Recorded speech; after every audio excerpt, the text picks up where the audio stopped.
I'm going to let you in on a little secret of how I reply to my emails in a way that is much, much faster than using these fingers to try and type.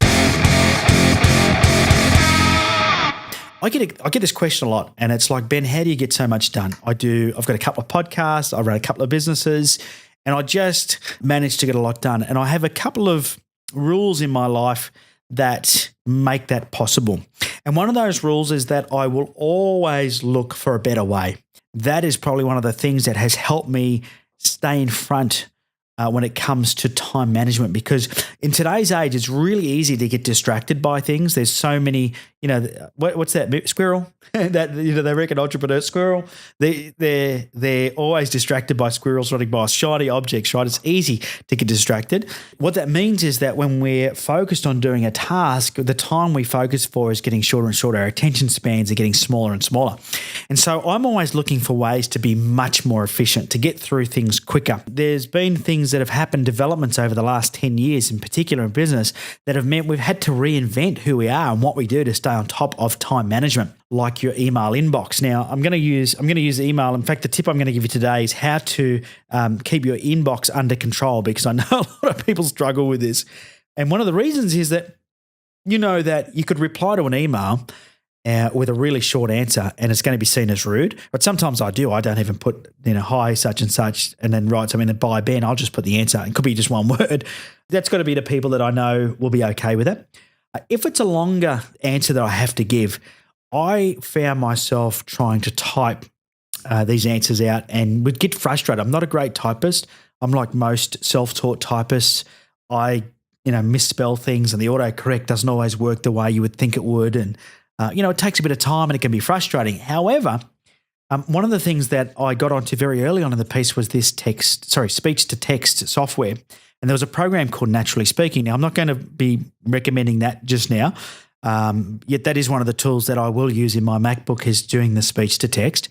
But I got something that's even faster than that, because what happened to me all those years ago when I tried that out, it was really frustrating. I would say something, and then I would watch it type on the screen something completely different. And I would spend more time fixing that than just typing it out. And then I thought, I'll just learn to type. And so I tried that. I wasn't really good at that either.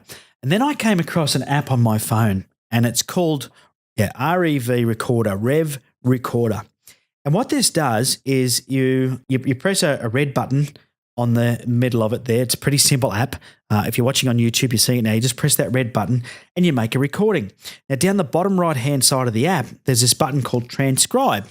And you can hit the Transcribe button and it sends it off to somewhere. I'm not sure where the team are. And they listen to your recording. They type it out and they send it back to you, and then you can forward it on. And I used that for some time. I thought, wow, that's a great app. And I would hit the record. I would record my message.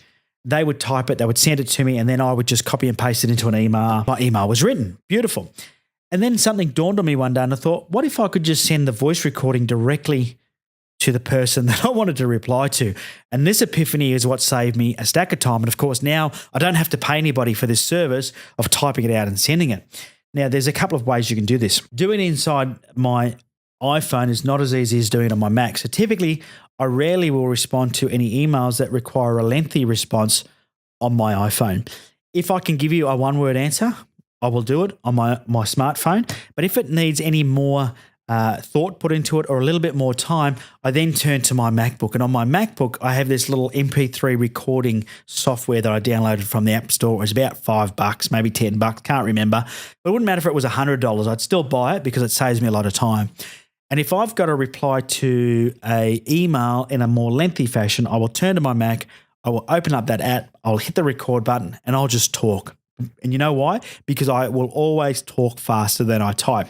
I then have a pre-populated bit of text I copy and paste into the email, and it just says, "Hi there, I talk faster than I type, so I have attached an MP3 reply for you to listen to.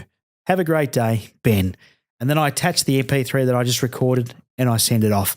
And I save the MP3 in a folder on my computer, and done. That job's done very, very fast. And I find this works really well for me. And amazingly, a lot of people respond by going, wow, that was awesome. What app do you use? What software do you use? How do you do that? And it works really well.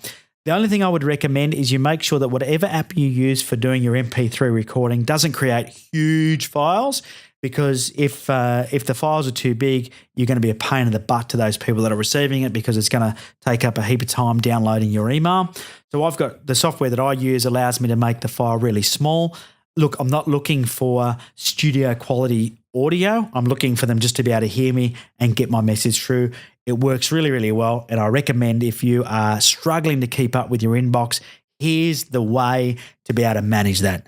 Now, if you have enjoyed today's tip and you're watching this on YouTube, thumbs up, hit the subscribe button, and leave any comments you've got down below. In fact, why don't you leave comments below on how it is you use technology to save time.